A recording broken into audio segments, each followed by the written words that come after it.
السلام عليكم. في محاضرة النهاردة هنتعرف مع بعض ازاي نعدل على الصورة، وده من خلال نعرف ازاي نضيف صورة وازاي نتعامل مع الحركات الموجودة داخل البرنامج، وازاي نعدل الايد اللي بترسم، وكمان بنتحكم في توقيت الرسمة، وهنعرف ازاي نغير لون الصورة، وهنفرق ما بين الصور اللي هي بامتداد او بصيغة PNG و SVG. طبعا في المحاضرات اللي فاتت عرفنا ان احنا بنضيف الصور من المكان ده او من الايقونة ديت عندك داخل البرنامج. نبدأ نضغط عليها.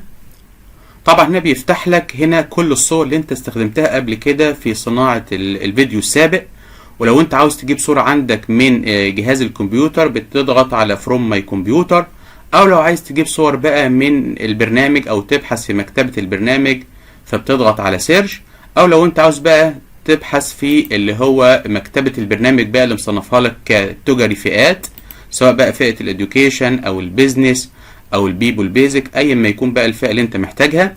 فاحنا طبعا في الغالب بنستخدم قائمة السيرش لما بنحب نجيب صورة من البرنامج طبعا، وبنكتب السيرش هنا باللغة الانجليزية. وزي ما احنا قلنا قبل كده، لو انت الصورة اللي بتبحث عنها باللغة الانجليزية يعني مش عارف معناها، فاحنا بنلجأ الى ترجمة جوجل وبنجيبها باللغة الانجليزية وبنحطها هنا ونبدأ نبحث عنها. فلو احنا مثلا عاوزين نجيب صورة رجل، فانا بكتب هنا كلمة ايه؟ مان باللغة الانجليزية، وبقول له سيرش او جو.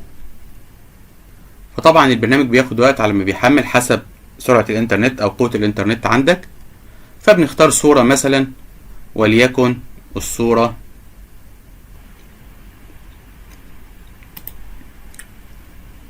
بعد كده بقى بنحاول بقى نصغر الصورة وبنحطها في المكان اللي انت عايزه عندك على الشاشة. طبعا بنحاول نجيبها هنا في شاشة لوحدها.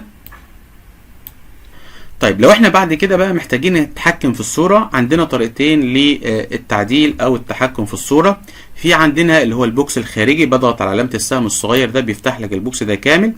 وعندنا اللي هو البوكس الداخلي، انت بتضغط على المكان ده وبيفتح لك اللي هو التعديل على الصورة من الداخل. هنشرح الاول اللي هو التعديل على الصورة من الداخل، وبعد كده نشرح ازاي نعدل على الصورة من الخارج. طبعا بمجرد ما انت فتحت عندك هنا اول حاجة عندك هتشوفها اللي هو drawing option، اللي هو اختيارات رسم الصورة. عندنا هنا على الصورة دي 3 اختيارات، في draw وفي move in وفي fade in. هناخدهم واحدة واحدة. اول حاجة هنختار draw. بعد كده هنا بقى تحت عندك في الشاشة في عندك هنا 3 توقيتات. التوقيت الاول اللي هو انيميشن، اللي هو المدة اللي بتاخدها الرسمة عشان تترسم. وطبعا احنا ممكن نتحكم في التوقيت ده من علامة الزائد والناقص، انك انت تزود او تقلل وقت الرسمة. عندنا التوقيت التاني بعد كده اللي هو بوز، اللي هو الوقت اللي بتاخده الرسمة عشان تظل موجودة على الشاشة، وبعد كده هتبدأ يتحرك للرسمة التانية او للمشهد التاني. وطبعا التوقيت بتاع اللي هو التحرك من الرسمة للرسمة او من مشهد لمشهد اللي هو الترانزيشن، وهنا بيكون مدته 1 ثانية، او بتتحكم فيه زي ما انت ايه حابب حسب طبيعة الفيديو بتاعك او المشروع بتاعك اللي انت شغال عليه. فتعالوا كده نجرب اول حاجة هنا على الصورة اللي هو طريقة الرسم مع نفس التوقيتات بتاعة الزمن، بس تعالوا هنخلي مدة الرسم هنا 2 ثانية عشان نشوف الحركة او التأثير اللي بيحصل على الرسم. واقول له هنا موافق. اول حاجة بس قبل ما بنعمل البريفيو بنحاول بظبط الكاميرا على الوضع ده، اضغط على علامة الكاميرا، وطبعا نبدأ نشغل من الوضع الحالي للصورة الحالية وبضغط هنا. طبعا هو هنا بيبدأ بقى بيرسم في الصورة.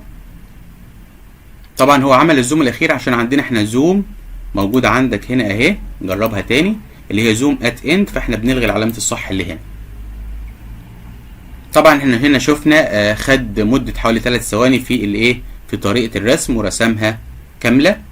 طب لو عايزين نغير طريقة الرسم نضغط تاني على التعديل من الداخل، نبدأ نختار اللي هي موف ان.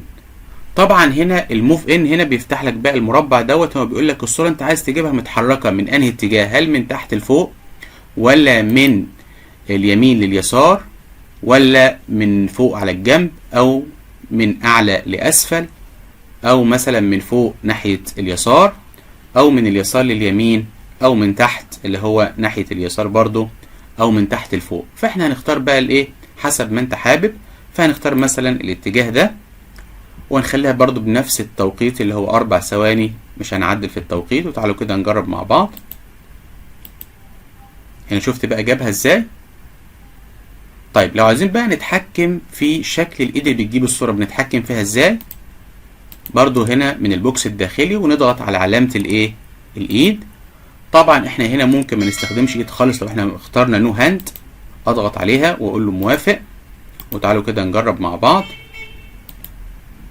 هنا جات لك الصورة متحركة اهو من غير ايد خالص. طبعا عاوزين نسحبها بايد، ممكن نختار، يفضل دايما لما بتختار حركة موف ان وعايز تسحبها بايد يفضل دايما الايد اللي هي لها ايه؟ صباعين دولت. بنقول له موافق، وتعالوا نجرب كده مع بعض. هنا سحبها لك اهو بايدين. طبعا لو انت عاوز بقى السحبه بتيجي بسرعه بتغير بقى في التوقيت بتاع الايه؟ بتاع الرسمه، بدل ما هو 4 ثواني تعالوا كده نخلوها ايه؟ مثلا وليكن ثانيه ونص كده ونجرب. تعالوا كمان نغير طريقه اللي هو ايه؟ بتيجي منها، نخليها بتيجي من فوق لتحت مثلا. نقول له موافق، وتعالوا كده نجرب مع بعض اهي، جابها لك من فوق بصباعين وننزلها وايه؟ بسرعه. طبعا احنا بنتحكم في الحاجات دي كلها حسب طبيعه الفيديو بتاعك او المشروع بتاعك، ودايما بنختار الحركه او الايد حسب منطقيه الايه؟ العرض اللي احنا شغالين عليه.